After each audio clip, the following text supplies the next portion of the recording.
Welcome home to USA Global TV and Radio, a place where dreams take flight, with authentic storytelling, diverse perspectives and meaningful conversations, where global stories unite and bridges are built beyond all borders. Discover world-class education, entertainment, hope and inspiration. Together, we're building bridges worldwide. Subscribe to our channel, USA Global TV. Download our app, USA Global TV. Be our guest or join our team. Visit usaglobaltv.com. Thanks to our founder and executive producer, Dr. Jacqueline Kerbeck. Music score by Yeffy Tang from Cloud Road Music. Voiceover artist Mike Porter. Creative direction by Paul Garcia. USA Global TV and Radio. Your home for global connection. All rights reserved. This video and its contents are the exclusive property of USA Global TV and Radio. Unauthorized use, duplication or redistribution in any form is strictly prohibited.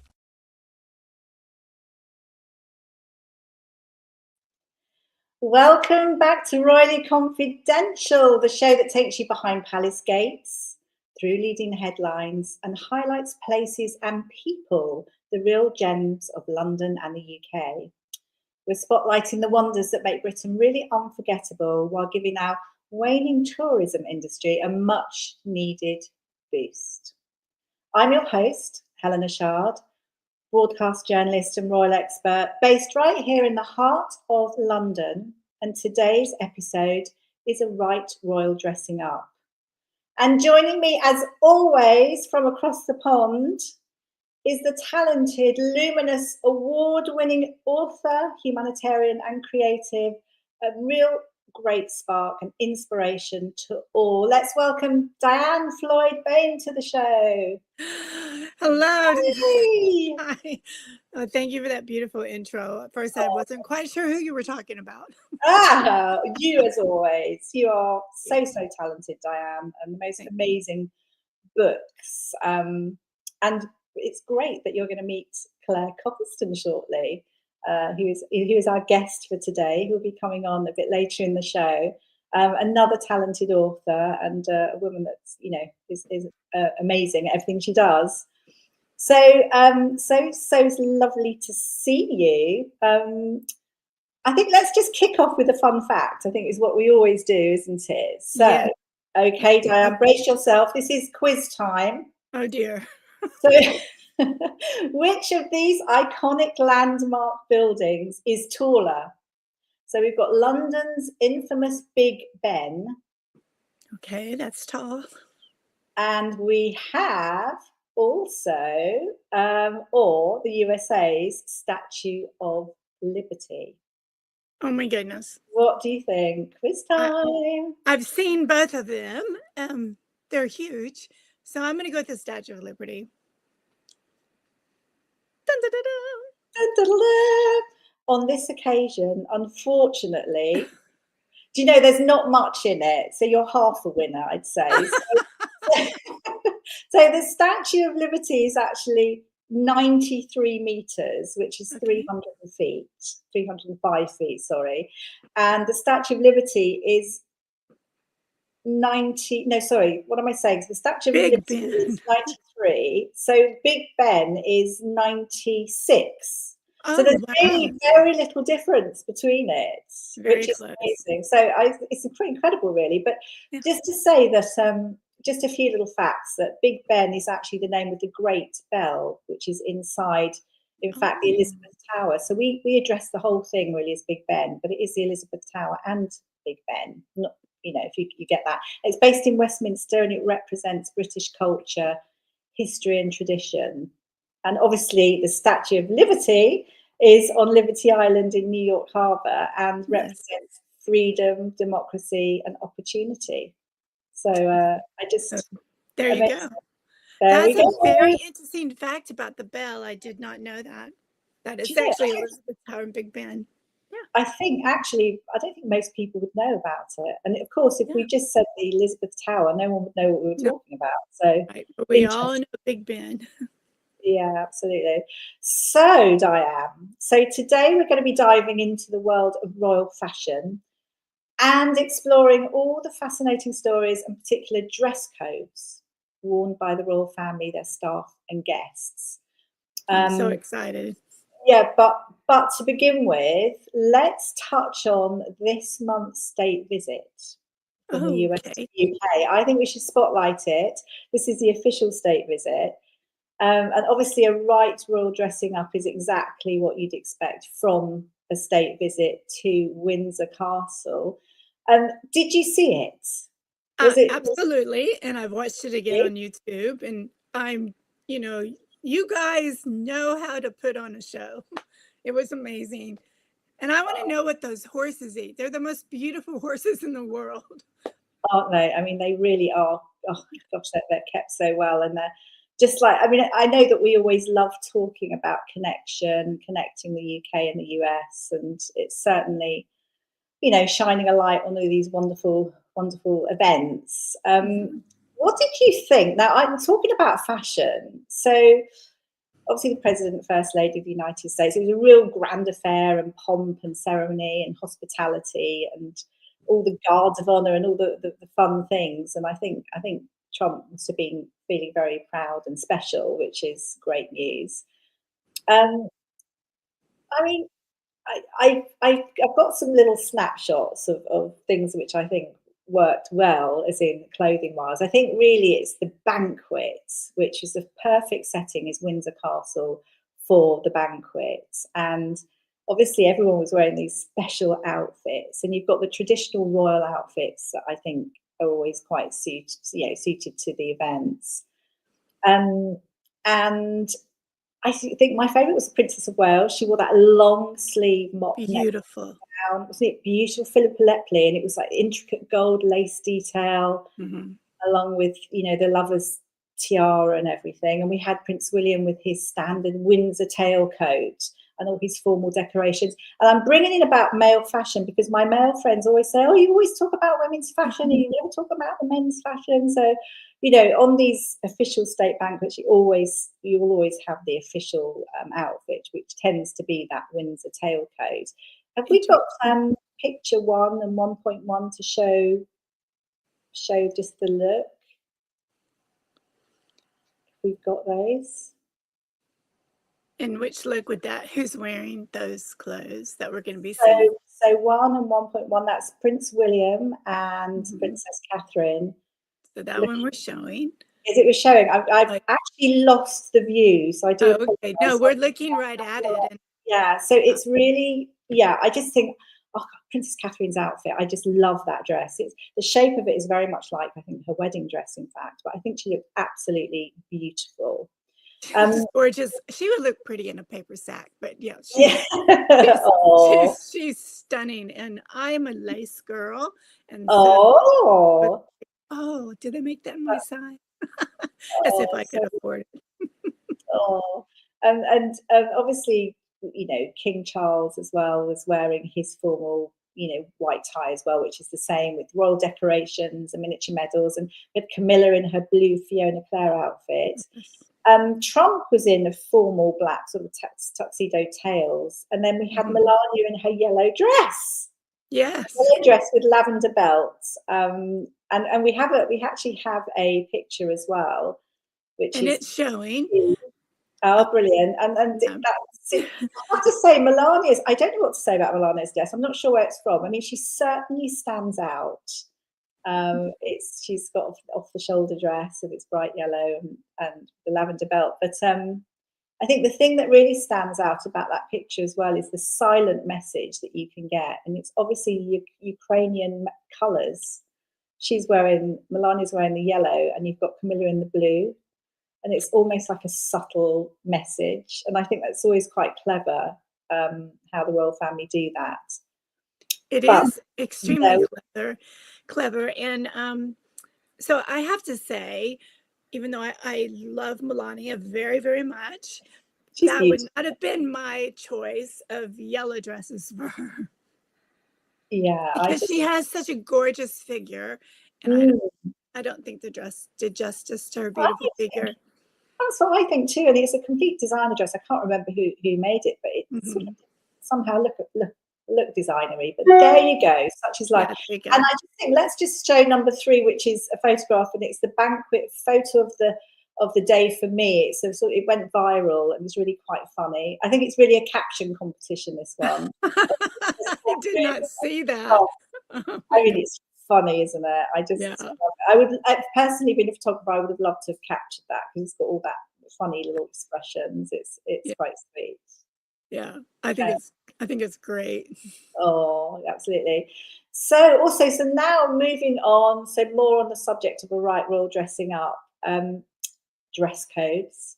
It's the hotly awaited exhibition at Kensington Palace. Now, this is running until the 30th of November. So obviously not that long. So advisable to get tickets quick. So the setting, it's in Kensington Palace, magnificent building, Kensington Gardens, etc. And it's a royal palace that's steeped in so much history. And I think it's home to numerous royals, but I think is most remembered really as being the home of the late Princess Diana. And it offers it's a lovely, just going to see it is just a really lovely, it's a lovely feel. I don't know, you sort of go there, and I just, when I was wandering around, I felt Princess Diana. Does that sound a bit strange? But she would live there from 1981 to 1997, and it was her first home as well for her sons, Princes William and Harry. And you've got the staterooms and various things. It's just like where fashion meets history, and every garment tells a story. It's really quite amazing. It highlights it's sort of like the monarch status and power, and again how the fashion sort of conveys messages and expresses individuality, and you can actually see it as you're wandering around. It's interesting, as you run in, you get this feeling like you're running to somewhere special, and you run up the red carpet, and then you race into the rooms, and it's just beautiful, and everything's like in glass cases. I have a small video, but I just to give a few highlights before we play it. So you've got things like Princess Diana's red suit by Jasper Conran. Now it's like a day suit, and she wore this in 1984 as her working day wear outfit. It's a vibrant sort of 80s fashion, and it was worn at an opening of a liner, and it's called Royal Princess, which is obviously her in her honour. So obviously the wool suit kept her warm, but the red ensured that she stood out. And she had sort of anchors on the buttons. It's sort of like a nautical theme. And obviously red is normally worn to show power and strength, and as I said, stand out.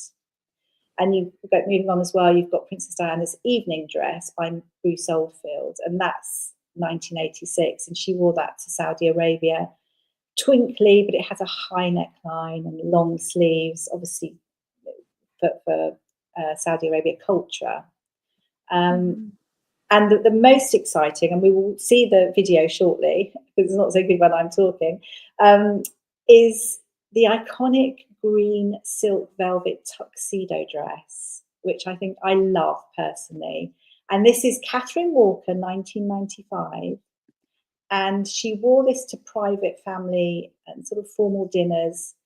But I think for me, I don't know if you remember Mario Testino's photograph of her in this dress. And it was a real iconic, beautiful picture. It's when she'd found herself, and this is the style she wanted. It was feminine, but it was a mixture of masculine as well, and really, really beautiful.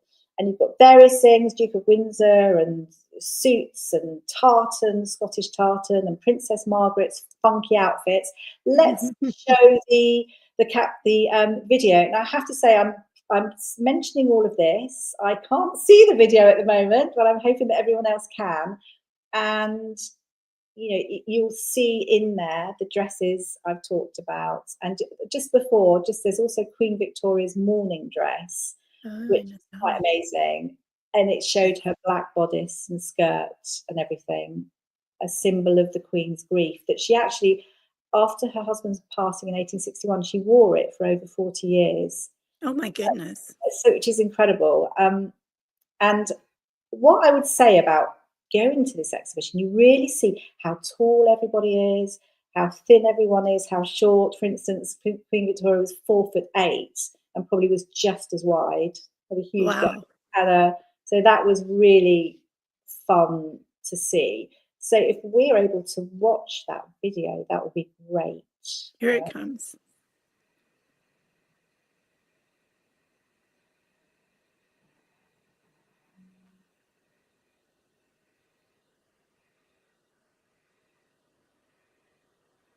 Wow, it's beautiful. This is really, I mean, I can't see what you're looking at, but you can see it's a really lovely feeling when you're in there. You sort of feel like you're somewhere special. Just gorgeous outfits. Oh, there's the red suit. Yeah, there's the woolly suit and the other one. And then if you saw the tartan and of it's Edward VIII's selection of clothing, because he really enjoyed clothing. But the reason why it's interesting to talk about it is shortly we'll be just talking about a collaboration with younger people. And they design things.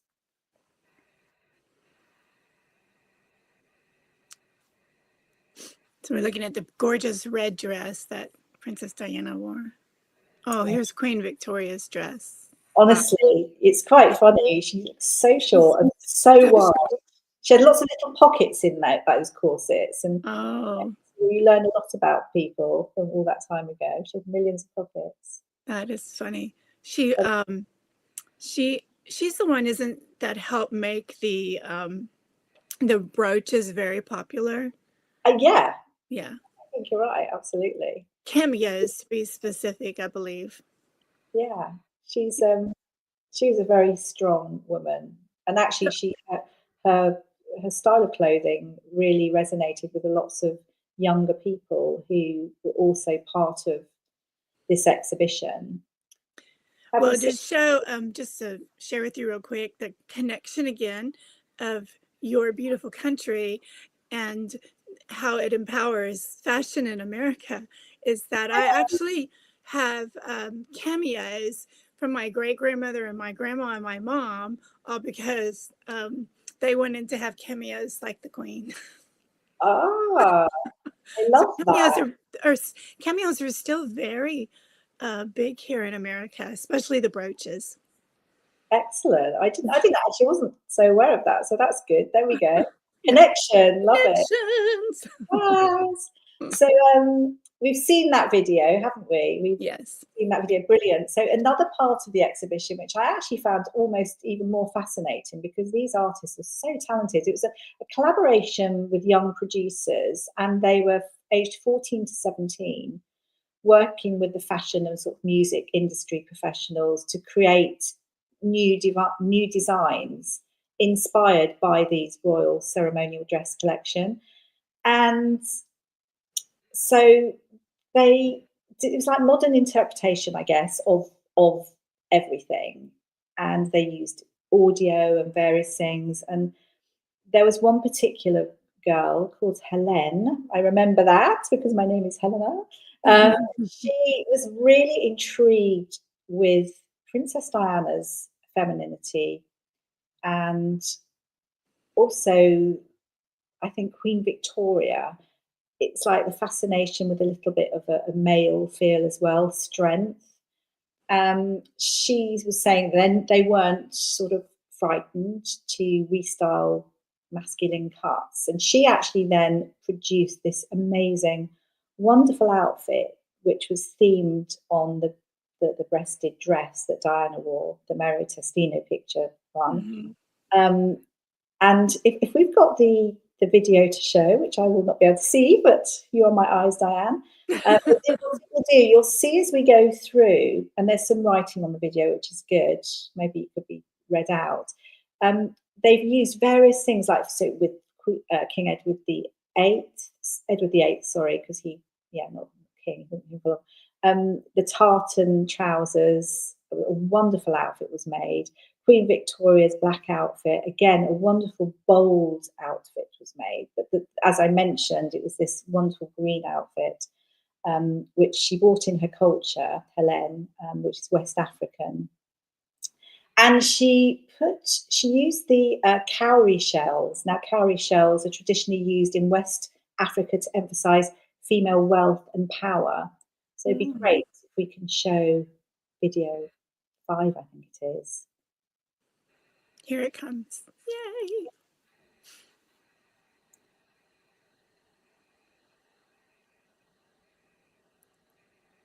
Wow, so many gorgeous dresses. I mean, I just think they're stunning. Not some are better than others, but you'll see the ones I mentioned. But that green one, which is like a long coat dress, but it looks like a suit. That wonderful gold hat. That one's showing now in the blue. Wow. Really, really stunning. And I think what's fascinating is these young people were so thrilled to be in a palace. Mm-hmm. They realise it's not somewhere that they would normally be working, and they enjoyed the whole history and culture of it all and felt really proud to be part of it. I bet. And actually in there as well, I mean, when you see the outfits they've made, I thought they were so good. The tartan one we're looking at now, incredible. It's amazing what designers can come up with, and all being so handmade. I love the tartan, and then how they used the belt. Yeah. Really, really clever. Stunning. So there you go. And I think there you go. That's it. Oh, is it? It's lovely to see, isn't it? And we see it today, you know, lots of old with new, and I just think it's spectacular. It really is, and it'll be fun to hear what our guest has to say, because absolutely. I'm just going to say that I'm going to move on quickly prior to Finsbury Park now. Okay. Finsbury Park is a hidden gem in North London, and it's steeped in history and natural beauty. And it's a really appropriate time to bring on our guest, CLARE Copleston, and I'll let her update you with connections to Finsbury Park, which is somewhere that I venture very regularly for my constitutional walk. So CLARE is a multi-talented, inspirational individual, very much like you, Diann, and she's a former mayor with a passion for storytelling, and she supports community, and she really has dedicated her life to service.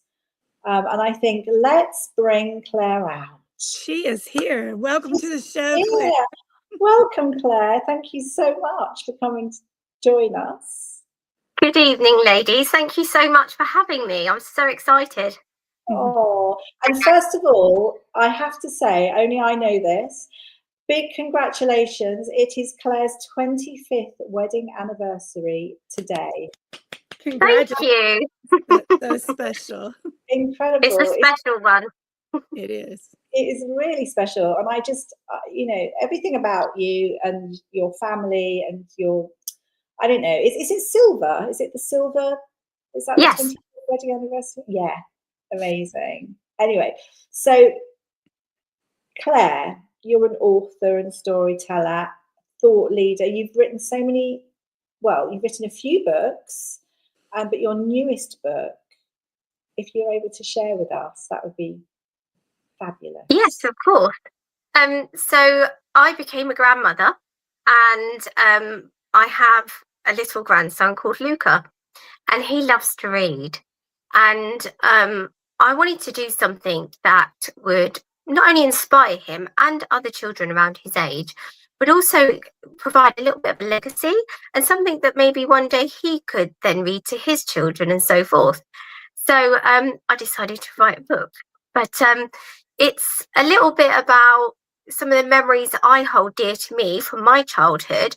And you kindly mentioned about Finsbury Park, and that was a very dear place to me growing up, because I spent many summers and half-term holidays, visiting Finsbury Park with my grandparents, and I just had so much fun. So so I wrote a book about him and the bond that we have as his grandmother and grandson, and also about our little French bulldog called Maya, because they was cheeky as each other and get up to all sorts. So I thought it'd be a nice little story to write.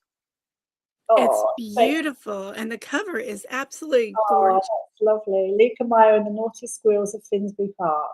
Beautiful. So and they really do have naughty squirrels in Finsbury Park, I kid you not. They're all chasing around each other and having fun, right? Honestly, they do. And I explained this to Helena because it was like that light bulb moment. I was walking through Finsbury Park one day, this was last year, and I was carrying some shopping, and I was literally getting stalked by these two squirrels who just wanted to jump in my bags. I was trying to walk quicker, but obviously they were way quicker than I was. And I thought, oh my God, they're so cheeky and so naughty. And I thought, I need to write a story about these naughty squirrels. That's so adorable. That's so adorable. Lovely. It makes me want to write a story. It's the best way to start a story, isn't it? That going on. Oh, that's lovely. So Claire, I think are you in the midst of a new book as well? I am indeed. I'm so excited. So I love to treat all my family very equally and all the same. You know, I don't favour anybody. I like to keep it very, neutral across my family, so there's no bickering. And I was so lucky that I've just been. Let me just say this. I'm a grandmother for the second time, and my daughter has just had a baby girl. She's just turned 3 weeks old, so little Amora, and she's just so perfect. So I had pre-written a story about Amora during my daughter's pregnancy, and I've got 2 French bulldogs. So she has the other bulldog in her story, but it's a Halloween adventure, and she's the most kindest witch who loves to fly around on her broom with her French bulldog called Hugo. And instead of doing kind of magical tricks and things, she sprinkles random acts of kindness helping people through the night, and it's just such a lovely little story. Oh, that's so sweet. I love it. Can we purchase your books on Amazon, and the people in the UK can probably purchase it in the local bookstores? Yes, absolutely. So it is available on Amazon, and it's also available online on over 250 bookstores globally. So it's very well accessible. Congratulations. Yes. And can I say, Claire, you are the youngest grandmother. I mean, I have to say, I find this incredible. I do. And obviously, was there something about you had to make yourself look older on the book cover? Was it, or am I making that up? I wanted the story to be as kind of realistic as possible in a animation style. So I sent kind of pictures to my illustrator, and the character Luca looks just like my grandson. It's brilliant, and the French bulldog does look like our French bulldog.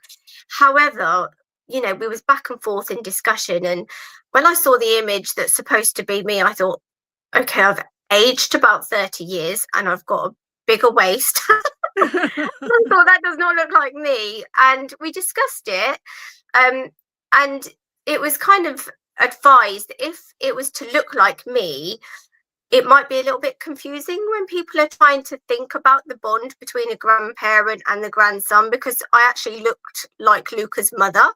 And I'm not going to lie, if we're out and people do say, oh, your little boy's lovely, or your little baby is beautiful, I just claim that they're mine. Such a great compliment. Interesting to make yourself. I love your idea of how the brim helps sprinkle kindness, because I'm very big in that, and it's great to share with young children the importance of having a kind, loving heart. So, yes. Yeah, I can't wait to purchase all of them. Oh, thank you. I really appreciate that. No, I think, it's important to talk about positive behaviors and, how we can be kind to one another. And just to kind of reiterate that throughout the story, and make it an adventure. It can be fun. Absolutely. And Claire, you've got so many achievements, and we can only got a certain time to fit it in, but you've over 25 years expertise in mental health and dementia services. which is super admirable. Meeting of the minds there, I think. We were doing something a little while ago, weren't we? And it's meaningful engagement really for those living with dementia. And I believe you brought out a book some time ago. Is it Activity Gurus? Yes. So writing children's books is a lot easier, I must say. But no, I did write a book about mental health, and it was basically from a professional perspective, but also from an unpaid carer's perspective as well, because I have been a professional working in mental health and dementia, but I've also been a carer to a family member, well, a few family members actually.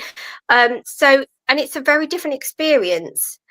When you're a professional, over the years, you gain knowledge and training, and, you abide by the rules and regulations within your setting, and you know how to support somebody. But when you're caring for somebody who is a loved one, it's a very different experience. And so I wanted to reach out to people and share with them what both of those types of experiences is like, but also how to look after yourself and your own mental health. And there's lots of information in there about meaningful daily activities, how to provide stimulation in the day-to-day, so how to look after your brain health as well as your physical health, your emotional health. So it was a really thought out book to enable people just to have some support, basically. Oh, I think that's lovely. We have got the book cover, I believe, which is book 2, I think, picture 2. We got that just to show the cover. Yes, I think. Activity Gurus. There we go. Congratulations on that. And I think there was another book as well, which is Successful Mothers. You want to say a few words, Claire? Yes. So that one was. That was a special one. So myself and my best friend and work colleague, Roberta Armitage, we're different cultures. I'm, British with a British culture and background, and Roberta is from Albania with an Albanian culture and background. And we have worked together for many, many years, and we've just got the most incredible relationship. And so we wrote about women in business and what it's like to be, a working mother, and the struggles that you have to go through when you're trying to juggle work life and looking after children. It did have a mental health perspective on that, because we talked extensively about the work that we did across all communities, all cultures, variety of different diverse backgrounds. And it was such a successful read, and we got so many amazing reviews. That was a really good one. I was very proud of that. Congratulations. Yes, congratulations on all your books, and they each have something important for all of us to learn from. Of course. And if we've got time, obviously I love the fact, so Claire Copleston is also known as Mayor Claire, which I love. It's almost like a brand name now. If she's out and about, I think people will say, hi, Mayor Claire, which I think is so fabulous. Are you able to, because obviously it goes hand in hand as well with the show title, because you know only too well what it's like to put on your robes and wow. Are you able to share your time as mayor? I know it's, you're not at the now. I think you were for a couple of years mayor of Houghton Regis, was it? Yes, I was the mayor of Houghton Regis, and I say this all the time, and I truly mean it from the bottom of my heart. It was one of the best times of my life. I loved every single minute of it. I got to meet the most amazing people. I had the most incredible time, and it was just about immersing myself into so many different community events and supporting people, because not only are you the mayor, but you also become like the head of your council as well. So you're listening to people's views, concerns, worries, you know, their needs. And, you know, I'm really passionate about helping people. So I tried to do as much as I possibly could during my time as the mayor. And I really wanted to build that kind of community cohesion. And so I went to so many events, and I collaborated with so many mayors across the whole of our county, which hasn't always been done previously. And it was just the most magical experience. And yeah, I loved every minute of it. Amazing. Do we have any pictures that we could quickly show of Claire as mayor? Because it's such a wonderful look. And how did you feel dressed up being mayor as well? Well, so you have different outfits, and you know, you don't get a lot of guidance on what you're supposed to wear. So and I was quite a young mayor as well, so it was kind of like, what do I feel comfortable with?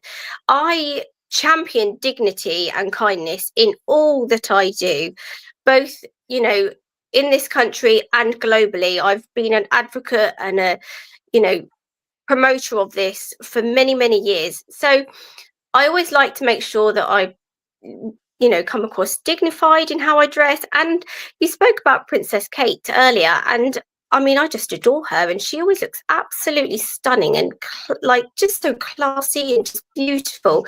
And quite a lot of the inspiration of the dresses that I had purchased and wore to formal events and things, I tried to find inspiration from what she used to wear, and take note on the length of the gowns and the dresses that she used to wear, and colours and what's in season. And it's a lot to think about. And then there's hats, because you have to wear a lot of hats for formal events, so then you have to make sure it matches with your outfit. So yeah, a lot of thought goes into it. But I would say that I'm very short, a bit like Queen Victoria, as you mentioned earlier. So I think she's certainly not as wide, that's for sure. No. So I think you mentioned she was 4'8". Well, I'm only 4'11", and so yeah, the regalia. So you saw me in the gown with the chains. I'm lucky it just about fitted.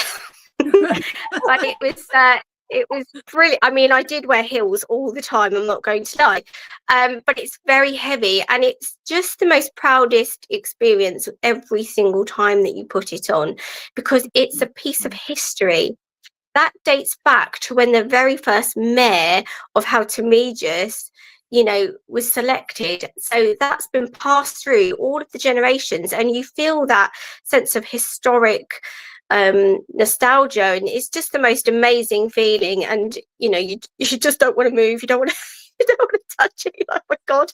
But it's such an amazing feeling, and there's a lot that goes into it. So yeah, it was just a very special experience for me that I'll always like cherish.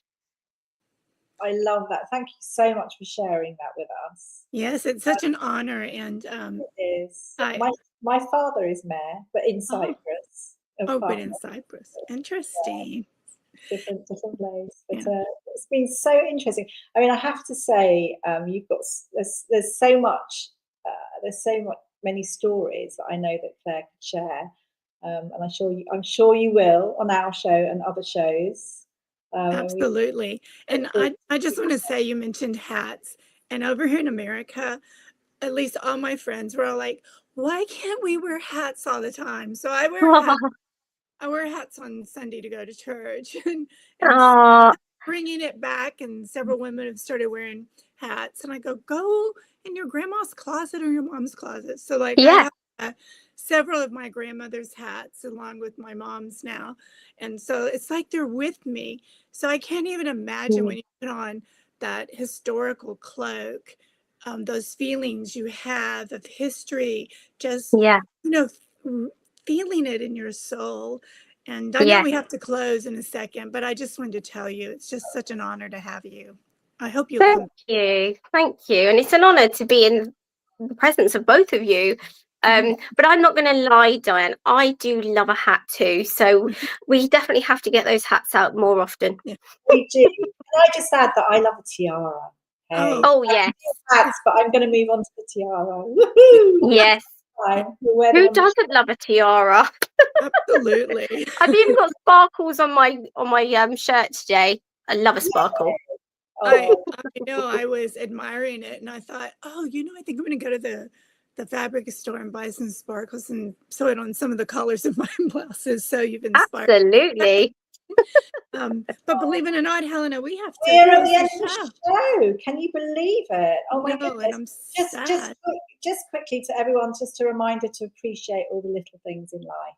Absolutely. Things like that, all the magic. Appreciate all the wonderful things that are around us. So thank you so much for joining us all on Royally Confidential. And basically, don't forget to tune in next time for more hidden gems. Thank you, viewers and listeners of USA Global TV and Radio, for joining us today. We're honoured to have your time and attention as part of our global community. At USA Global TV and Radio, we believe in the power of authentic conversations, meaningful connections, and creating a world of possibilities together. Want to be part of something bigger? Join our team of elevated listeners at usaglobaltv.com, a space where your voice matters and your ability to listen transforms relationships. Stay connected with us across all our platforms for thought-provoking discussions, expert insights, and empowering stories. Subscribe to our channels at youtube.com/c/USA Global TV. Follow us on social media and explore the endless opportunities we're creating for growth, learning, and inspiration. Together, we're not just broadcasting, we're building bridges and changing lives one conversation at a time. For inquiries, contact us at info@usaglobaltv.com. Music by Johnny Dyes. Produced by Executive Producer and Director Dr. Jacqueline Kerbeck. Voiceover by Mike Porter. Creative Direction by Paul Garcia. All rights reserved. Copyright 2025. Visit usaglobaltv.com to view our full terms and conditions.